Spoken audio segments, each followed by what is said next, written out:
Municipi più accessibili con il video interpretariato nel linguaggio dei segni grazie a una start-up innovativa nata a Ca' Foscari e a una nuova legge regionale varata lo scorso 15 febbraio che riconosce la lingua dei segni e promuove l'inclusione sociale delle persone sorde. Il servizio si chiama Visit Live, è stato sviluppato all'Ateneo Veneziano e mette a disposizione via app interpreti in lingua dei segni italiana. Apripista il comune di Mira, nel Veneziano, ma altri stanno seguendo l'esempio come Monastieri in provincia di Treviso.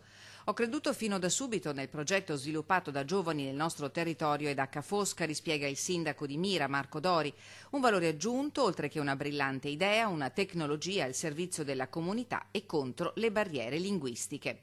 Il primo cittadino di Mira ha intenzione di sperimentare la traduzione con la lingua dei segni anche in consiglio comunale, magari con la diretta streaming. A disposizione degli enti pubblici il servizio di video interpretariato professionale da remoto via computer e tablet in linguaggio dei segni e in 15 lingue vocali che offre la possibilità di interloquire con i cittadini sordi e con cittadini di lingua straniera con un interprete in linea in meno di 3 minuti dalla richiesta.